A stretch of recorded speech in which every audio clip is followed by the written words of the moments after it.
Mics are hot stuff. Stop.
Hey guys, I wanted to show y'all my outfit. I'm going out tonight for my birthday.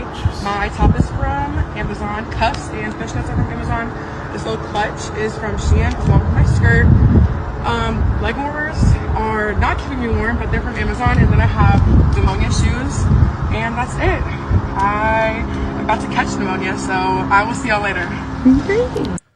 She's about to catch diabetes, too, as, of course, Clint is taking his loss to a RuPaul-loving social justice warrior, Wokey.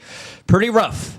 And you could see that with his choice in women. I think she looks beautiful. You're a liar, and I don't appreciate it. In his choice of women that has also declined. Welcome back, beautiful and amazing human beings. My name's Luke Gradowski, here of the best political show with a camera that doesn't work. Steph or Ian, I need you to come in there and then plug it in and then plug it out, as she said, as we are going to be going live for the next 2 hours discussing all the latest and craziest news developing right now, as there's a lot to talk about, specifically with conversations about putting Donald Trump in jail.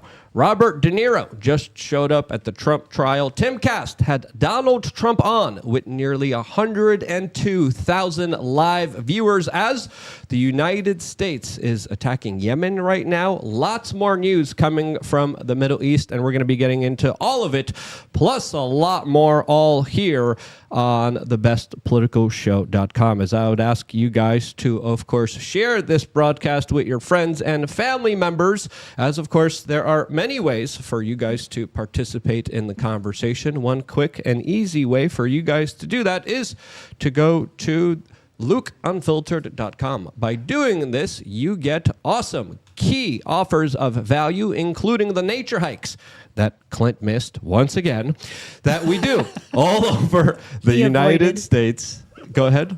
What? He avoided it. He avoided it because he was voting for you know, just trying to select the next presidential candidate for the Libertarian Party. No big deal. Mr. You should have just came out to the nature hike. Members came out to the nature hike. It was very fun, and that's what we do for our members. Members also get the ability to call in to our show and ask questions, be a part of the show, be a part of the conversation. That could be you today, just by simply signing up to LukeUnfiltered.com. When you do that, you go to a Telegram group. That Telegram group I am in right now, and we will be going to you to call in about an hour and a half from now. It's Luke on Alan's body. How cool. Well, no, it's Luke. It's Luke, period. Oh, okay.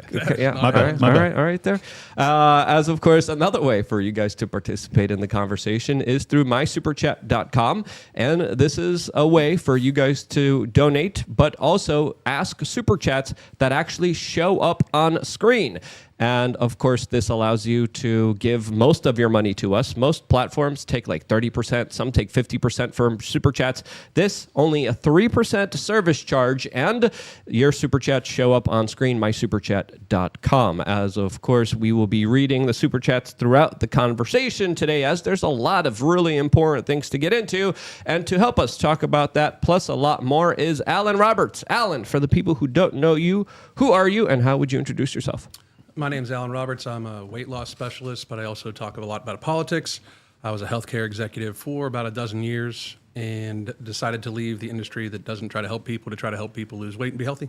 Yeah, it's shocking to understand the larger kind of health scams out there, but also the larger agenda to make people unhealthy, to make people fat, to make people, just absolutely lose hope in themselves and their bodies. We'll get into all of that. We'll probably have to get into most of it in an hour on another free speech platform, as of course Clint is also here. Hey. Missed a nature hike, lost the Libertarian. Yep. I'm so disappointed. He lost the VP spot, and I am so sad. I'm so disappointed. Contrary to Luke's protestations, I had the best week of my life. Like, no exaggeration. We'll get into the details. Anyways, at Liberty Lock Pod on X, Liberty Lockdown is the show. I will be doing a full explanation of everything that went down at the convention on Liberty Lockdown, probably later tonight, if not first thing tomorrow. So make sure you subscribe to Liberty Lockdown on YouTube and all the other platforms. You didn't do too bad. You weren't the worst. I did great. I know Luke doesn't want to say it because he's always got to needle me. I did great, and a lot of you haven't seen it yet. I debated Vivek Ramaswamy. I opened for Donald Trump. Like, coolest things ever. Anyways, yeah. You did. Okay. You did okay. Ian Crossland's in the house as well. Always good to have you here. Steph, move your mic so we could see more of that glorious Thor hair and energy that he is going to be spewing into the camera waves. Welcome back, Clint. Thank Alan, you. Good to see you, man. Good to see you. And I'm Ian Crossland. If you don't know it, now you do. You guys look like a Viking couple. I feel like a Viking. Dude, we're coming out of this cleanse fast, and man, I just went and lifted 15-pound dumbbells, and it was the heaviest they felt in my whole life, maybe. Yeah, man. Years and years and years. So I'm building muscle back again, and I'm feeling really, really good. Yeah, coming off a fast, it's tough to lift, man. Ooh, wow. It was a long one, too. Steph, what it is. Hi, everyone. This is Steph. We are Change, pushing the buttons, ready to go. All right, we got a lot of different things to talk about, specifically with Trump being interviewed by Tim, the RFK conversation, the Libertarian convention, because Clint has the lowdown. So we'll get into all of it. But right now we have a lot of breaking news, specifically around the U.S. Secret Service that just met with New York jail officials to discuss preparations for former President Donald Trump to potentially be taken into custody and placed behind bars. This is according to CBS News. The situation is still developing, as of course this is a major deal. Secret Service has been having these meetings for about 2 weeks now, so they have been preparing as they are there to protect the President of the United States. Will they be able to do that in Rikers Island? Well, who knows? As of course, we are now finally hearing the closing arguments in the Donald Trump hush money trial case, as we are also learning that there are closing arguments still happening by the prosecution that have gone on for, quote, 5 hours, as Donald Trump took to Truth Social and tweeted, boring, as he is sitting there with what a lot of people are describing a witch hunt against him. And it's pretty daunting to understand that there's a possibility that the lead political rival against this current administration could be jailed, could be put behind bars, could be prevented from campaigning. And his faith right now is in the hands of 12 people that reside inside of Manhattan and a judge that soon might be deciding his fate as early as potentially tomorrow, this week, next week, as the jury will be deliberating very soon and deciding if Donald Trump is guilty on the many trumped up misdemeanor-like charges that, of course, he's being charged with. What do you guys think is going to happen here? But I think already we have kind of crossed the Rubicon when it comes to political prosecution, and the larger kind of political pendulum swinging is already totally out of control, for my opinion. What do you guys think? Well, I think that they're going to take the opportunity to put him behind bars just to make a statement. And my worry is that it can cause ramifications that nobody is ready for. That nobody's ready for. I wonder if they've really thought about how this is planning out with his polling numbers, because every time they give him another charge, every time something looks like it goes against him, he actually gets more popular. I don't think it's actually at the stage anymore where they're trying to hurt his campaigning. I think that they're trying to Remove him. Yeah, from the chessboard entirely. I mean, that's my thesis too as to what they're attempting to do, because you're absolutely right. These people are not so stupid that they don't realize this is actually helping his campaign. So my only assessment at this point is like, oh no, they actually plan on convicting and putting him away and just making him go away. That could be also why they're so confident. That could be also why Right. they're still running Joe Biden. Everyone's like, why are they running Joe Biden? Well, they could take out the president of the United States and put him in jail. Yeah. I mean, that's possible, but there's reports of just a couple hours ago from Julie Kelly, who's been one of the most dogged reporters on all of the Trump trial beat, it seems like.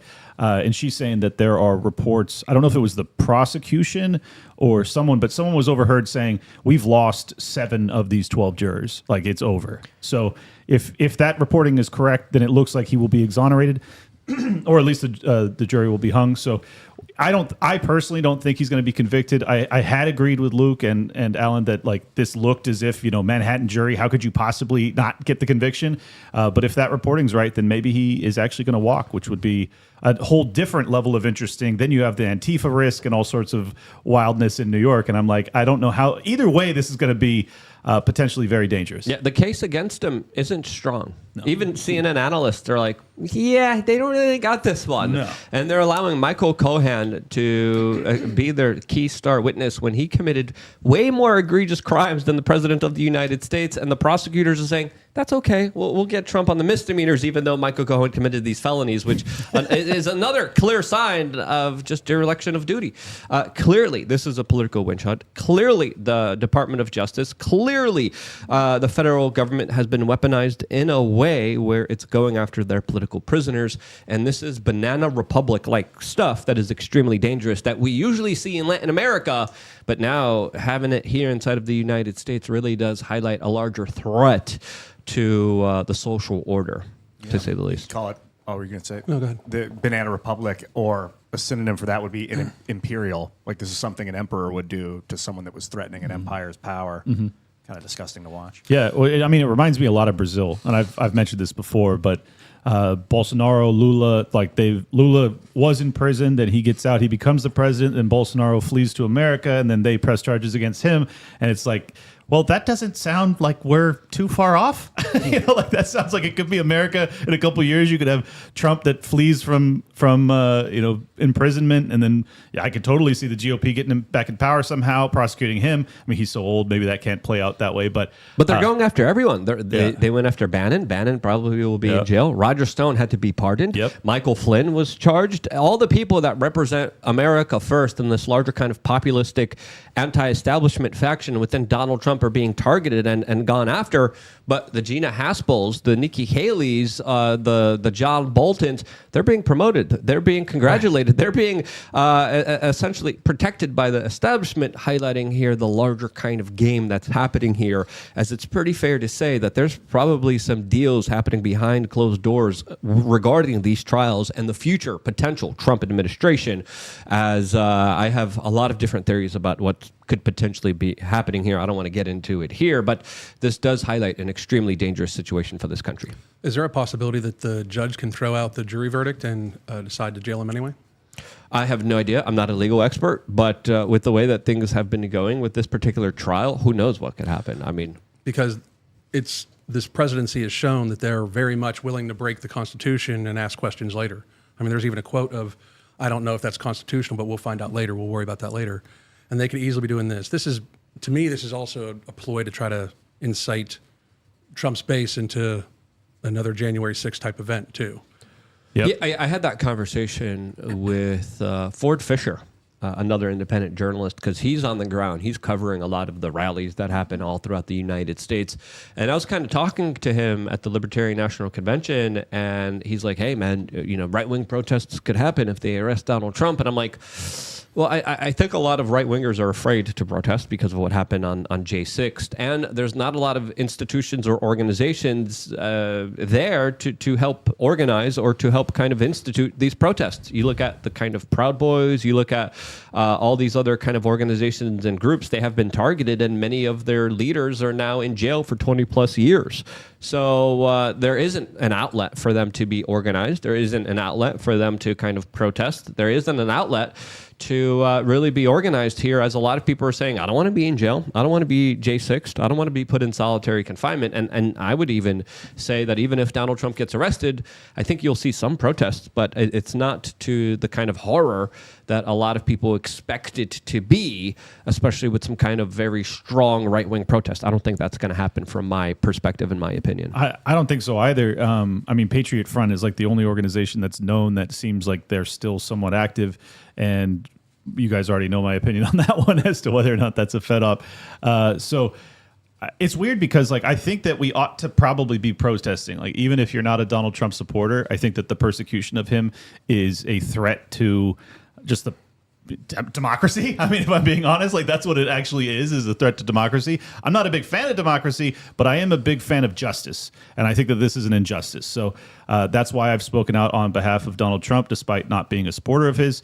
I think that this is just banana republic nonsense. And I don't like living in a country like that. I think that if the president can get locked up on trumped up charges, pun intended, then anybody can get locked up for anything. And it looks like we're very close to that being our reality. So I hope that these juries come down in the right fashion and we avoid the worst possible outcomes. But as I said, even if he is exonerated, then you have then really dangerous stuff gets put on the table if they are as committed as they have seemed to keeping Trump out of office. I don't even want to say the words, so I'll just leave it at that. I think they're looking at their calculations and being like, yeah, we pacified the right. We control the right, and we set up a chilling effect where they're not going to do anything. I think that's a reality that I think is more prevalent than what you're kind of hinting at. Well, and they're probably right. I mean, it's possible that like Don could work more in line with the I mean, he says he doesn't want to. He says he wants to smash up the deep state, but like if he would be willing to work more in line with the military-industrial complex. I know you agree with me, Atlas, that maybe we could build a better world order because the world order is shifting, whether we want it to or not. People are like, we don't want American military bases all over the earth. I get it. So there's going to be a new world order, and we got to figure out what it's going to be. But we have a place at the table as Americans in that, and we're basically at the head of the table right now still. Although the table, it's like musical chairs. If we don't move fast, it might be the Chinese and the Russians at the head of the table next year. So I think that if he's willing to organize and build a better world order, we don't have to become a corporatocracy. We can maintain our Republican standards, and I mean that in the sense of like the American Republic, free speech, gun rights, localized government. Like if we can proliferate that concept globally and get these other nations around the world to kind of adopt those styles, that might be a better way that I think that he could work in line with this transition. I think a better visual metaphor, because the table is like you'd have to shift seats and stuff. Like the way I view it is like a scale. And on one side you have America and NATO, and then on the other side you have the BRICS alliance. And it's like because this is the stronger, they're slightly lower, but it's like getting it's almost on parity. And I think that people like the leadership in the West, NATO nations and in America, they have not been realistic with how close the power dynamic is. And because of that, it creates the Thucydides trap, where you might end up with the two different factions ending up going to war. What makes that impossible is that there's multiple nuclear powers on both sides and billions of people and incredible amounts of wealth. It just cannot come to hot war lest humanity be lost. Yeah, we got a lot of foreign policy news that we have pulled up here that we're going to be getting into a little bit. But just to revert back to our original kind of topic of discussion here, I thought CNN had some very interesting comments to make about the kind of legal argument against the president of the United States, as their legal analyst literally came out and said, yeah, the prosecution failed here. And here's the clip. What Michael's getting at is the burden of proof is an important one to remind everyone. It's on the prosecution, right? They need to prove beyond reasonable doubt that Donald Trump broke the law. And you think, after listening to all of this, you think they fell short. How? They fell way short, because let's start with reasonable doubt. What is reasonable doubt? And it's not simply a doubt based upon reason. Anytime a human being needs to make an important decision in life, if you have enough information, for example, doctor says you need open heart surgery. Doc, go ahead and schedule. I don't have a reasonable doubt. Conversely, if I say, I appreciate it, but I need a second opinion, I need more information, that is having a reasonable doubt. There is reasonable doubt all over this case. Where is Keith Schiller? Where is Alan Weisselberg? How did Michael Cohen get away with stealing $30,000? Hold a pity party for him. Made $4 million on this. Thought he'd be chief of staff. He's a fixer. If the plumber comes to my house to fix my leak, I could be home. That doesn't mean I know how he's doing it and what it's taking to be fixed. Stormy Daniels, let's hold a pity party for her. Why do we need to know whether or not the former president wore a condom or not? It's simply about, did the former president know that books, his records, false entries, for legal fees, Michael Cohen was his lawyer. Did he intend to cover up the election or to protect his family? It's everywhere. When Randy gets to whisper tones, I start getting concerned. Yeah, as the CNN producers probably like, oh crap, damn it, he told the truth. Why?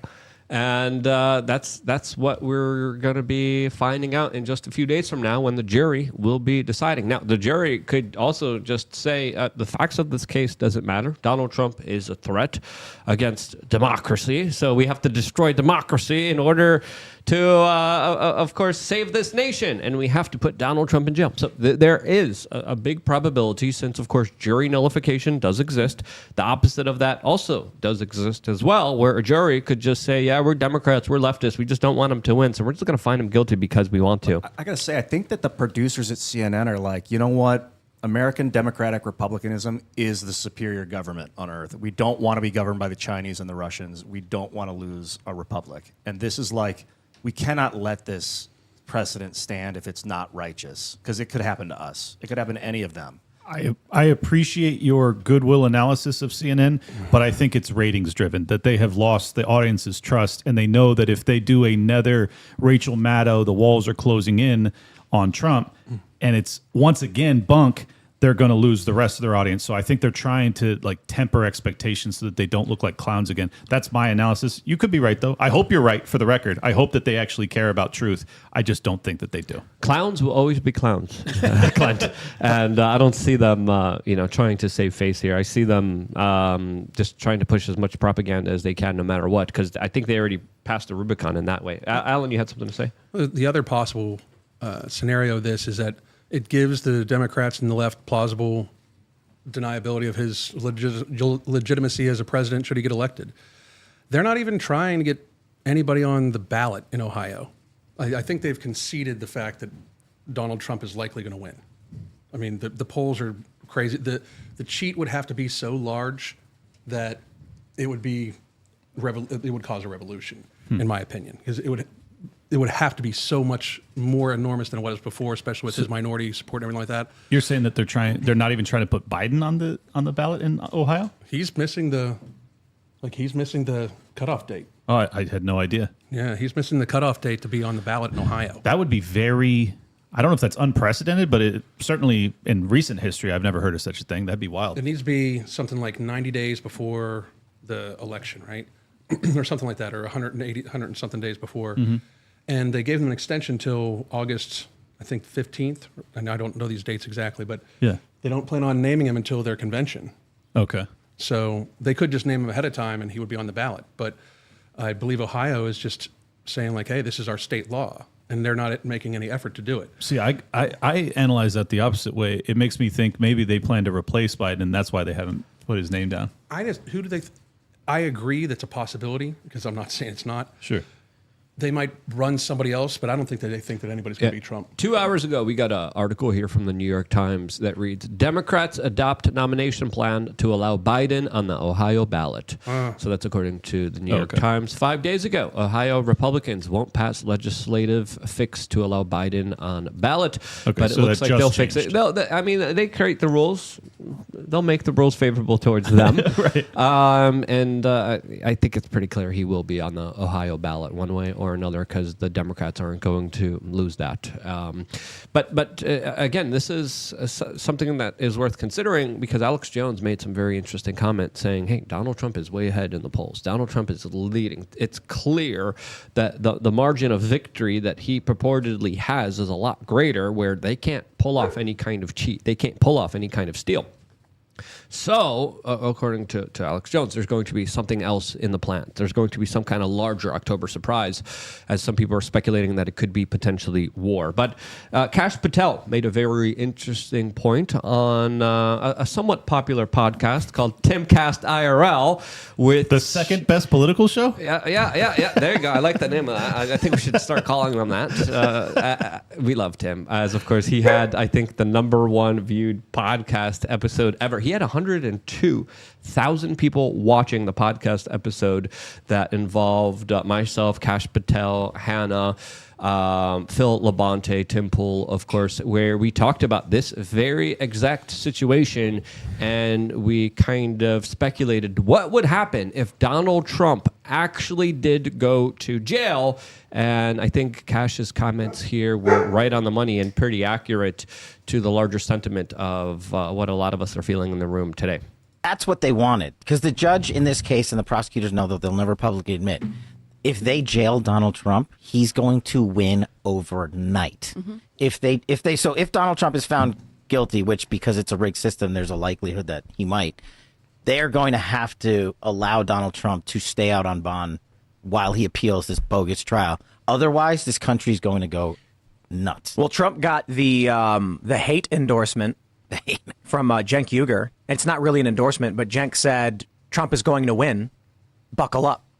And the reason I say it's the hate endorsement is that if I tweeted Trump is going to win, buckle up, I support Trump. I'm voting for him. So it's seen as Trump's going to win, baby, buckle up. Cenk Uygur says that's what they... Yeah, I think his comments are pretty much on the money. What do you guys think? Yeah, seems pretty plain. Yeah, were you in D.C. on Monday night? No. Wasn't that when that aired? No. So we pre-recorded the Kash Patel podcast. Oh, okay. On when was it? Saturday morning. Yeah. And then Saturday evening is when Trump sat down with and with Donald Trump. Aired one and then together. they put the two together, Gotcha. and then we released it Monday. And Tim actually put up, we're premiering our conversation with Donald Trump, I think Saturday night. Okay. So a lot of people were like, click notification, I want to see that one. Dude, I remember I saw it on YouTube. It was like Trump live, and then I looked at it, and it was like, oh, it's starting in 18 hours, and it was like 1,000 or like 2,000 people were waiting. And I was like, geez, these people really want to see this.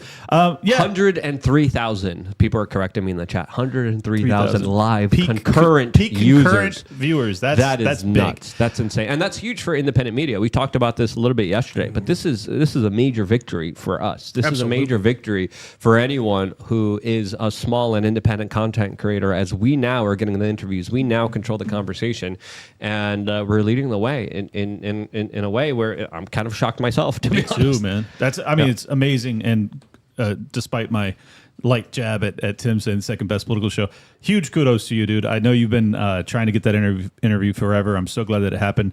I think Kash is right. I mean, obviously, if Trump goes to jail, this country's in serious trouble. So I think his analysis is correct. As I said, though, I think he's probably going to be exonerated, and I hope I'm right. We find out maybe in 48 hours.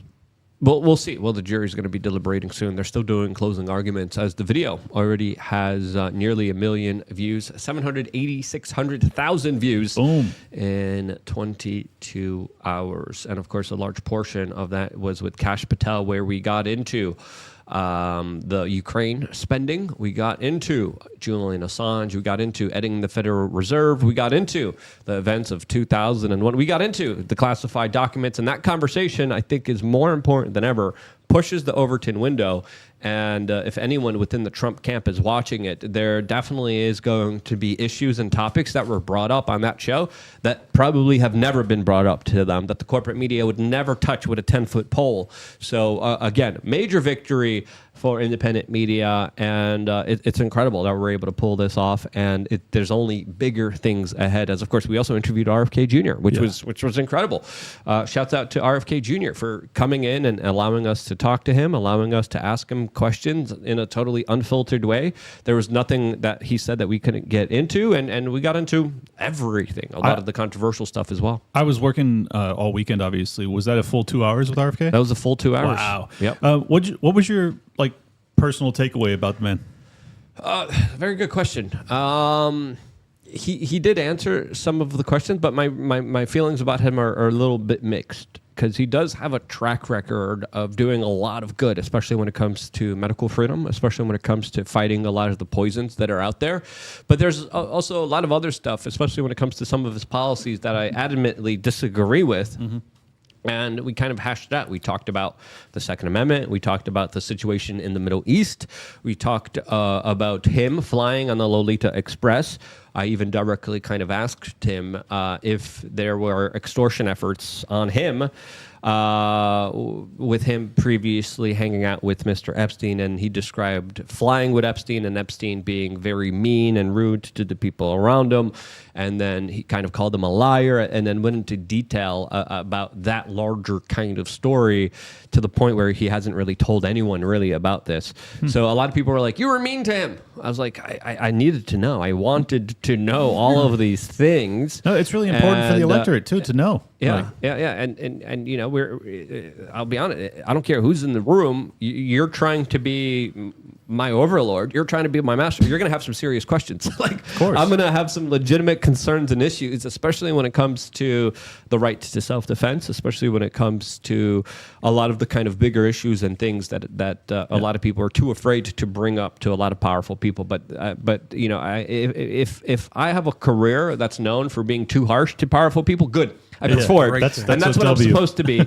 So I apologize if I came off a little crass or rude, or could have been more diplomatic. But I didn't know how else to kind of handle that situation personally myself, and I did my best. Maybe I could have done better, but to me, those issues and concerns that I brought up to him were very pointed, and something that has been on my mind for a very long time, and that's why I brought them up. There may be a handful of things that are more important than this, but I really want to know if you were involved in the most prolific trafficking ring of all time and you have compromise on you. Like, sorry. What was the conclusion? You don't just fly on the Lolita Express, right? You don't just hang out with these people, especially with what Cindy McCain came out and said. And I talked about her quote, and I talked about her comment. But again, I posted the clips on my Twitter at Luke We Are Changed, but it's also on timcast.com. It's also on Timcast IRL on YouTube. And go check that out, as it looks like the corporate media might be a little jealous of us, as we have this article from Mediaite saying Trump calls starstruck podcaster beauty when he reminds Trump, you complimented my face. Now, I was actually there when Trump complimented Tim's face. It was hilarious. What did he say? Again, it was pretty hilarious. I saved my comments. I did a whole video. Did he say, "Oh, you beautiful little Asian man"? You? No. But it was friggin' hilarious. But this is the conversation from Mediaite right now, which kind of is obscuring the larger things that we did talk about that were a little bit more important than just the compliments. And again, I have my light criticisms of Tim. I think he did a great job. But overall, this is something that I think spurred on a lot of really interesting conversations, specifically when it comes to things like Julian Assange, something that a lot of people are afraid to bring up to Donald Trump, who under his administration, under his leadership, saw Julian Assange literally ripped out of the Ecuadorian embassy and arrested and charged with some very serious espionage charges. We were able to get an answer from Kash Patel to why that happened, and Trump was asked about it directly. That's the bigger bombshell story here. That's the story that I think deserves a lot more attention, as Thomas Macy took to social media and responded to this, saying, quote, "This isn't good enough. There's nothing more to consider." I kind of agree with Thomas Macy here, as of course, here's the clip with Tim Pool talking to Donald Trump. Well, I'm going to talk about that today. One more big one. Will you pardon Julian Assange? Well, I'm going to talk about that today, and we're going to give it very serious consideration. And we're going to have a couple of other things to say in the speech that I think you're going to love. I've heard some rumors. And you've gotten so much out of me, I should leave a little bit for the speech, don't you think? Mr. President, it is an honor and a privilege. I really do appreciate you sitting down with me. And you're very respected, I have to say. When I did a little research, and some of my guys said, and I met you before, but they said just a very respected guy. It's my honor. One more big one. Yeah, now, Assange, Atlas, it's fine. Leave it. Now, Assange did say, couch, please. Trump did say he was going to bring up Assange later on the stage during the LP National Convention in that short. It's okay. In that short little interview, but he never did. He did not. He did not. He brought up Ross Ulbricht, which was a major issue. And that happened. And Thomas Macy responded with, of course, pardon Assange. It's about the First Amendment. And I kind of agree with Thomas Macy personally myself. I wonder if Donald Trump, if he feels like if he says, yes, I will, that it's going to upset too many people.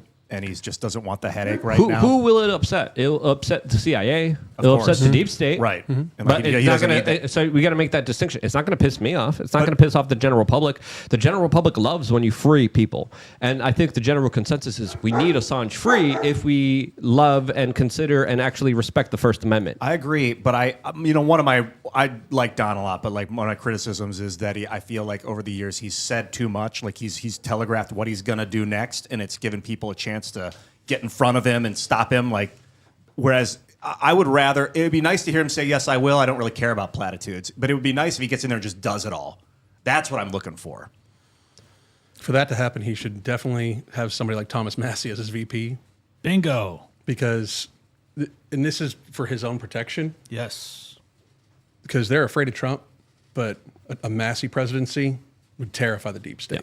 Yeah. That's the exact point I made to Kash Patel in the Donald Trump podcast episode. I said specifically, hey, there's two factions here, establishment, anti-establishment. He chooses establishment. He's gone. He's a goner. They're going to take him out day one. Mm-hmm. And I made that clear, and Kash agreed. Kash gave some very interesting comments about who he wanted to see as VP. I asked him directly as well. Again, check out that podcast episode. It's I hate patting myself on the back, but it was groundbreaking stuff. Absolutely. Critically important, especially when it comes to, again, addressing those niche key issues that are extremely important that the corporate media won't ever address. Steph, go ahead. My question back about the Assange thing. Has any other running president said that they would free RFK? Assange? Yeah, RFK Jr. said he would. He said it at the Libertarian National Convention on recently. Friday. So this is a recent he said it. He said it last year at the Bitcoin conference. No, he's been saying it for a long time. I'm just saying he reiterated in front of the Libertarians. In fact, he went so far as to say, not only should they be freed, but there should be statues built in D.C. for both Snowden and Assange.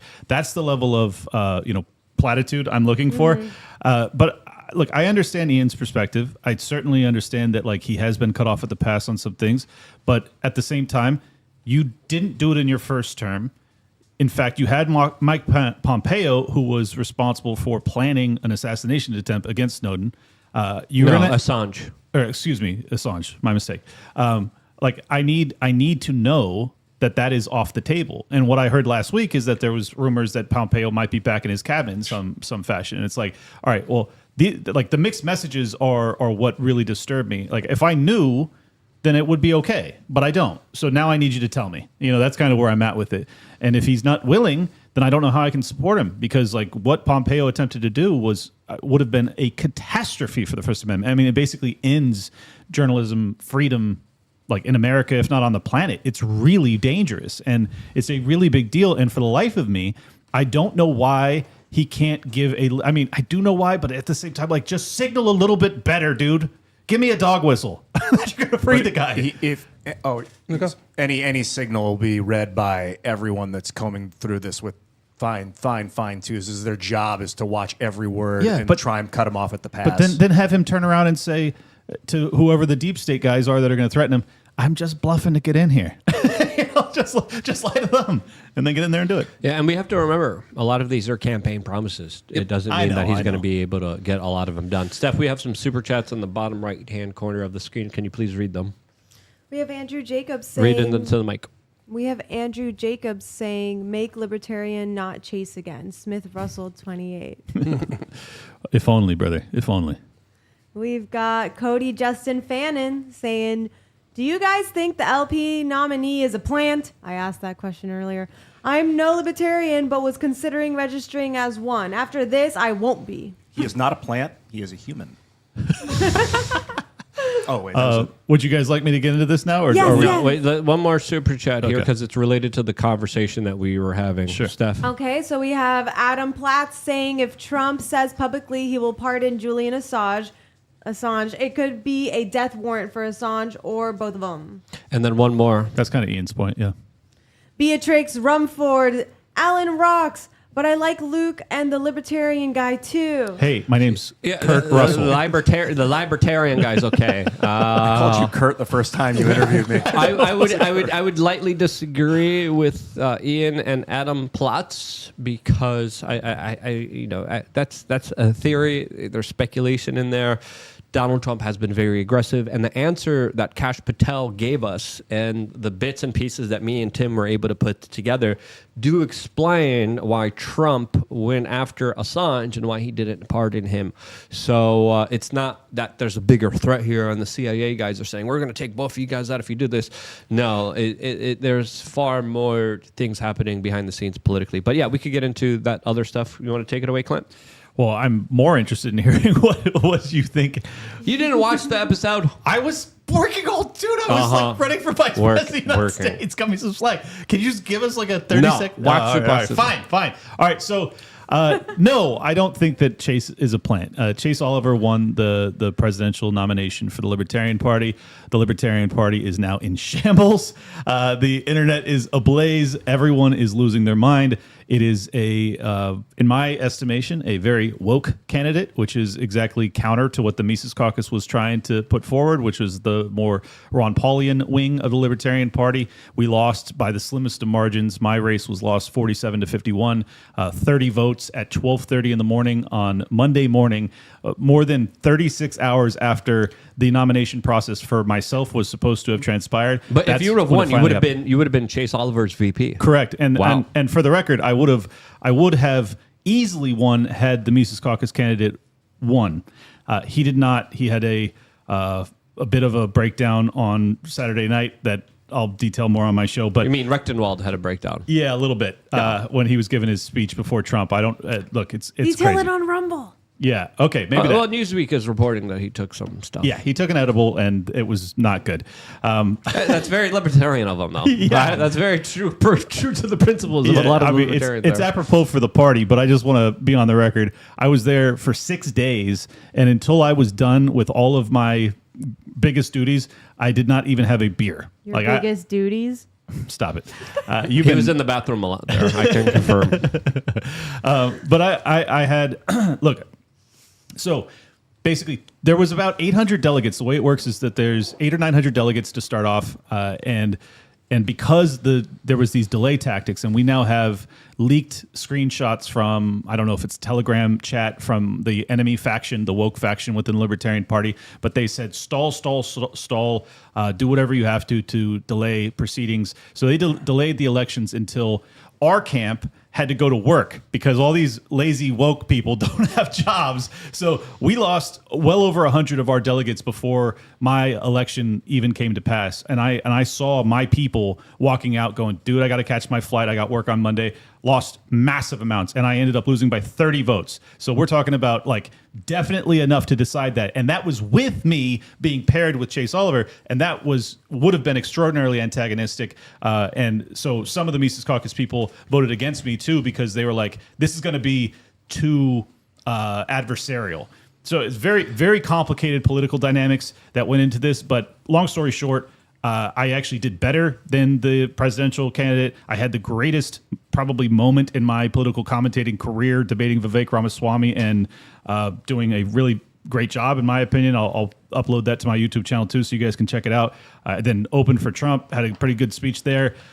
I debated Larry Sharp, who was he's been on Rogan, very, very prolific libertarian figure himself. I won that. And it was like, I had the best week of my life, and it ended up with me not winning, and that's kind of cool because I prefer to do this. Are you still a libertarian? Oh yeah, look, the Libertarian Party has always just been a tool. There's a lot of people in the Libertarian. There's been some tools. Yeah, for sure that. There's a lot of people that are lifers in the Libertarian Party that view the party as like their home. I've never felt that way. I wasn't even involved with the Libertarian Party itself, even though I'm a second-gen Libertarian. I've been a Libertarian my entire life, basically, or like truly. So I never looked at the Libertarian Party and was like, this is where I have to be because I'm a Libertarian. I said, this is a tool. If it puts a message out there that is perfect, then I am all in. But it just never happened. And that's what Dave Smith myself, Michael Heiss, Tom Woods, a bunch of like Scott Horton, a bunch of Angela McArdle, a bunch of really great libertarian, like my people, were trying to accomplish. We accomplished that in 2022. We tried to get our ticket together. Dave Smith was planning to run this year for president. I then stepped in as VP, basically as his surrogate, and Dave Smith would have been such a great choice. Oh, bro, his comments before Donald Trump came on stage were really good. They were funny. They were kind of uniting on both of the sides there, and truly a big loss for you guys. Shame on you, Dave Smith. No, don't do that. Look, Dave gave Rec his endorsement and almost got him over the finish line, despite the fact that he had a really big boo boo on Saturday night, right before we were to vote the next day. And he gave me a great endorsement as well. He actually gave my speech to endorse me at midnight on Sunday night. He stayed up. This dude was really trying to get it over the finish line, and he fell short because of family needs. He just didn't feel as if it was right for him to run himself, and I totally respect that. He's an incredible speaker. He will do. I mean, he is by far the most important figure, and I say that with all due respect to Ron Paul. Dave Smith is the Ron Paul of this generation. He is an incredible orator. He's he's so brilliant. His memory is phenomenal. His ability to debate is second to none. The guy is a dynamic speaker on so many levels, and he's also a great guy. I could not speak more highly of him, and I say this as someone who literally loves Ron Paul. And now Dave Smith is my friend, and I feel that way about Dave. So I just want to put that on the record, because I know there's a lot of people that are super disappointed he didn't run. Please don't take it out on him. That guy is changing the world every day. It's your fault, Dave Smith. We're angry and disappointed, and you had a bigger role and responsibility, bigger than yourself, and you just failed all of us. Thank you, Dave. Appreciate that. So, yeah. I think Dave has a huge future, whether it's in politics or not. Huge. Guy's amazing. Yeah, he's the best.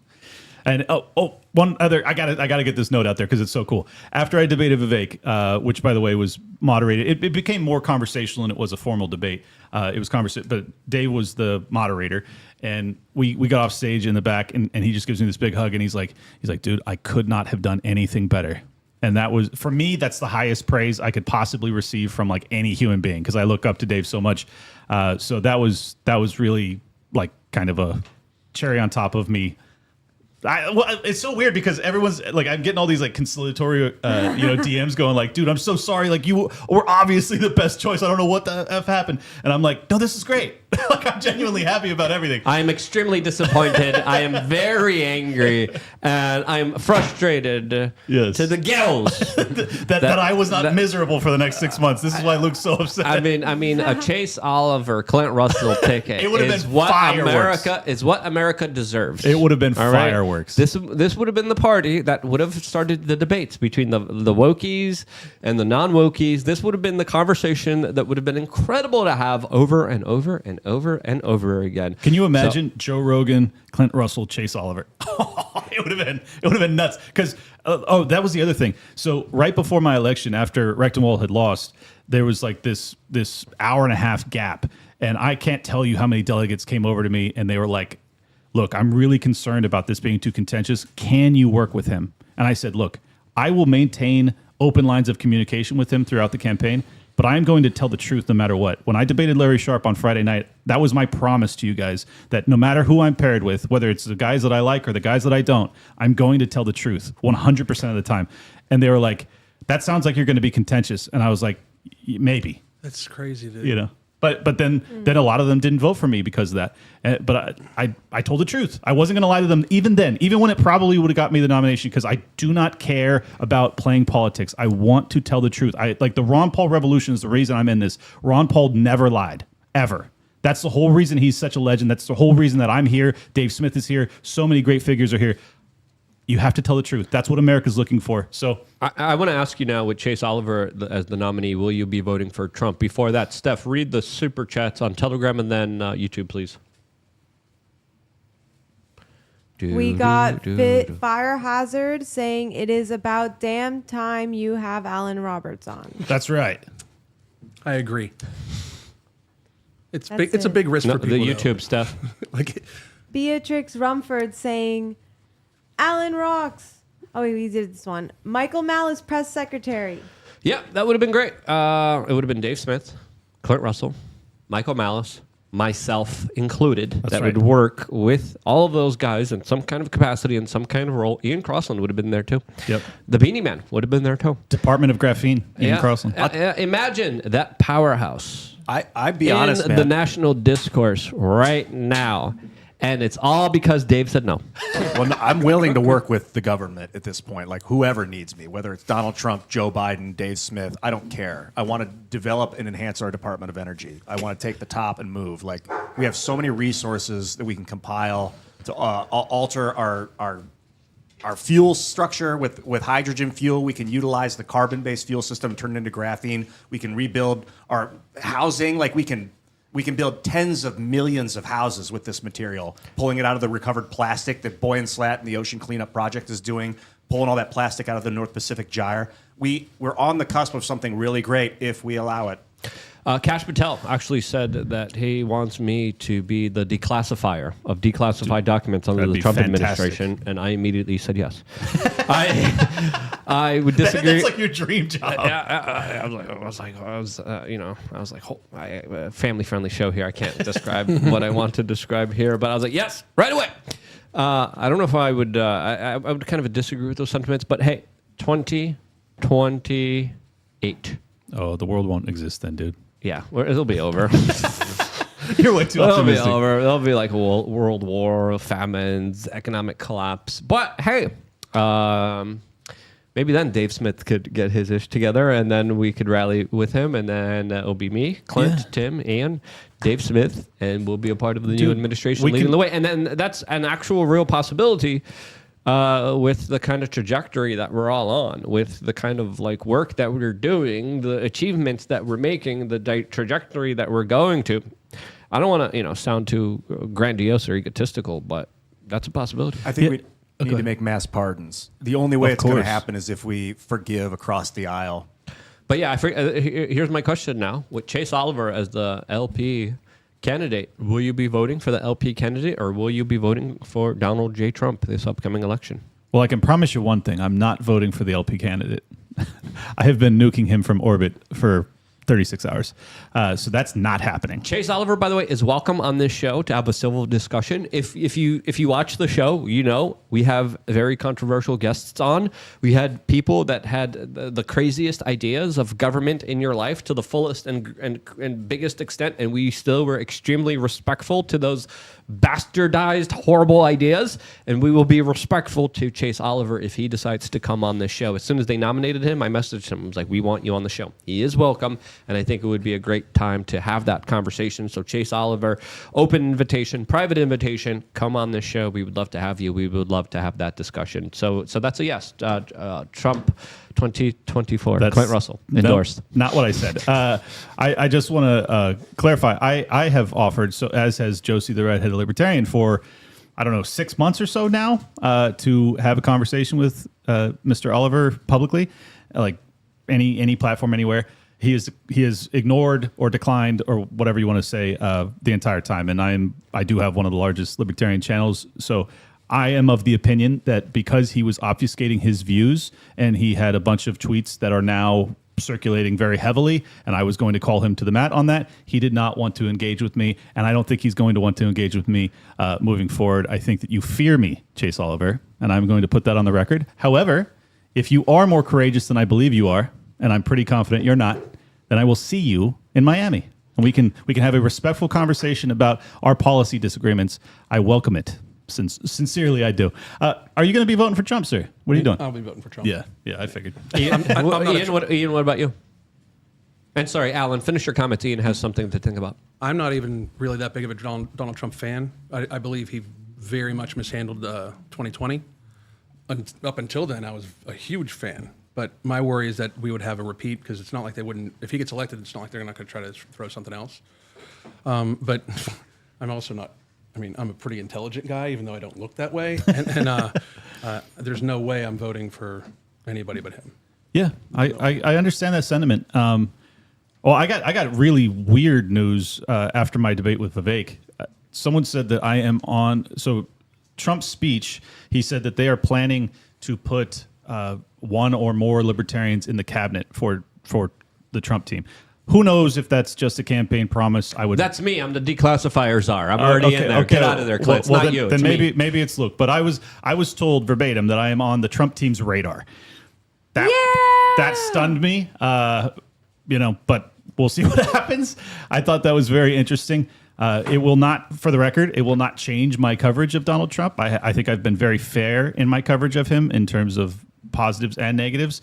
And it will also not shift whether or not I vote for him, for the record. But I do appreciate that if he's actually sincere about putting, like, even if it's not me, I would love to see a libertarian in his cabinet.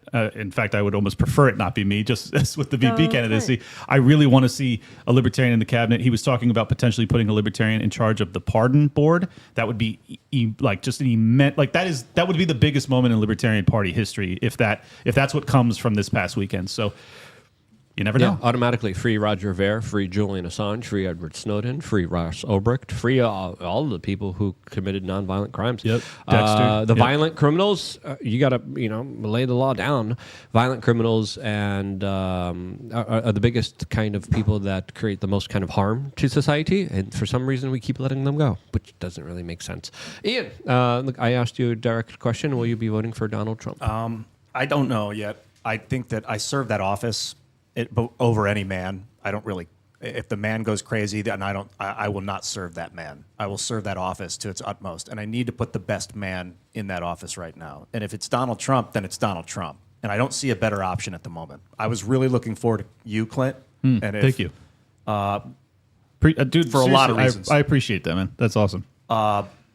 I feel like it's just reality is funneling me towards this singularity, toward this singular decision, and I have no choice but to move at full speed. So if that entails voting for the guy, at this point, I think that it's more influential to tell people to vote for somebody than to actually throw one vote in there. Oh, there's no doubt. No doubt about that. But I think that the key, like my vantage point on this is, like, I have a decent amount of influence in the Libertarian Party. I'm going to extricate every last drop of liberty out of that influence. So I'm going to withhold any endorsements until I actually have something material that I think is worthwhile. Yeah, when Tim Poole was interviewing Donald Trump a couple days ago, he asked him what he's going to do with the economy, and Don didn't have an answer. He was like, "We got to just stop the wars." Okay, so we're electing a commander in chief of the military, and I appreciate him for that, and I want him to end the wars. That's his job as the commander. Take care of our troops, but he needs economic help, and I can help him with that. I know a lot about improving GDP. Steph, who are you going to be voting for? I'm not voting. I don't know. I'll see when I get there. Let's make it there. Let's make it there. Yeah. Good call. Stephanie is endorsing Chase Oliver officially, the Libertarian National Convention. Dude, I honestly think, I just got to say Definitely this not. real quick. I think, particularly with RFK Jr. in the race, it is going to be the worst turnout for the Libertarian Party, maybe ever. I mean, it's going to be what brutal. was with RFK? He came there, gave a speech, and then he was demanding debates with the nominee automatically, and they were like, wait, what are you doing? Wait, this is all last minute. And then he phoned in instead of being there, and was like, yeah, vote for me, guys, and they got like 6 votes. Yeah, well, Trump was also nominated for the Libertarian Party presidential as a write-in. Yeah, but my point is, like, they knew, just so you guys understand it, the Libertarians are the most obstinate, psychotic group of people on the planet. So if you're not a libertarian, like in the party libertarian, like, they will never actually give you the nomination. So RFK Jr. never had a shot. Donald Trump never had a shot. So it was pure political positioning. It didn't surprise me in the slightest that RFK, because had RFK actually been there, then he would have had to have taken the L with him standing there, and then there's footage of that, and then that's a bad PR look, because you can't even get the nomination of the Libertarian Party, these little 3% nobodies. So that's why he phoned it in, literally. He just did a video conference call of his nomination speech. As it's fair to say, the majority of that 3% is now probably going to Donald J. Trump. I think so. That is promising a lot of really important policies, especially when it comes to freeing Ross Ulbricht, which is very important for a lot of libertarians, especially when it comes to allowing people to have self-custody of Bitcoin, when it comes to libertarians being put in in office. And when it comes to stopping the wars, that I think is a major key issue. We never even got the chance to talk about all the latest kind of geopolitical updates, as there's a lot of them, specifically with the United States attacking the Houthi rebels in Yemen right now. A lot of saber rattling between Russia, the United Kingdom, Estonia, as some people are speculating that Biden soon might create a war. We'll talk about that, plus a lot of other stuff that we can't get into on the main topic of discussion, specifically about what is happening in the Middle East. Lots of conversations surrounding your health as well, all on another free speech platform that we can't mention here because every time we mention, our engagement goes down dramatically. But I will show you a picture of that platform, and we are #1 recommended on the front page of that platform right now. As, of course, the conversation will be going over there as we are very close towards 100,000 subscribers on that channel. Where Clint will and has voluntarily and has signed a verbal contract Defend me, Atlas. to be tasered once we reach 100,000 followers. Because we did a show at the LP convention. We did it with Josie the Redheaded Libertarian, Spike Cohen. We had Julian Assange's brother on. We had Dave Smith on. And I brought it up. I was like, we're going to be tasing Clint soon. And I remember Clint with so much vigor and satisfaction in his voice being like, you will not taser the vice president, libertarian candidate. Mother effer, you got no excuses now, and we are tasering you to the fullest extent possible as soon as we have 100,000 subscribers on the next platform that we're going to over now. So, Alan, where can people follow you? You can follow me at the MFing COO on both Rumble and Twitter. I'm Alan Roberts on YouTube and Alan Roberts on the platform we're about to head on to that I can't discuss right now. Perfect. You're a seasoned professional at Liberty. Oh, sorry. We're also there's another platform I can't talk about that we broadcast evening rants on. That me and Mark Loeblein are together every night, Monday through Thursday. Twitter. Well, there's that, and there's an I don't even want to. It begins with an S. PR Ely. SPR Ely. It's where you can watch it on your TV. Really? Oh, okay. I'm not familiar with that. And, at Liberty Lock Pod on X, Liberty Lockdown is the show. As I said, if you want the full rundown, and this is a very lengthy explanation because there was a lot of sinister stuff that happened on Sunday that I really have to explain in detail. And as I promised on Friday, I'm going to tell the truth no matter what. Liberty Lockdown, if you want that, it's probably going to be one of the biggest episodes I've done because I've had thousands of people messaging me over the past 24 hours going, what the F happened to the Libertarian Party? How did this happen? I have all of the answers for you. Liberty Lockdown, that's where you find it. It's coming soon. We're turning Clint into Clintina. No! It's going to be glorious! Yeah! Ian? Hi. I'm at Ian Crossland. Follow me at Ian Crossland, my name. You find me on all the social networks. Alan, we didn't really talk about your weight loss company or journey or any of that on this on the YouTube side, but I'd like to get into that later. Sure. We will. Yep. Yeah, we just did a cleanse, as you may or may not know. Stephanie and I both, and it was like a full 7-day fast cleanse. I mean, physical health. I think right now, if you got anything in your life, you got physical health. That is where it all begins. So I'm really excited to talk to you about that in the upcoming hour. And follow me at Ian Cross, and I'll see you later. They showed me their poops, and I will never recover emotionally. We'll be showing them again. Not today, Steph. Not today, though. Yes, today. Only if it's consensual. Otherwise, on the next platform. It wasn't consensual last week when you did it. Listen, just do it. Just surprise them with it. It's fine. Go ahead, Steph. We don't need to look at it. We just need to poop it, and then it's done. At Steph WRC. Steph. That's right. All right. We're almost there. Follow us now to the other platform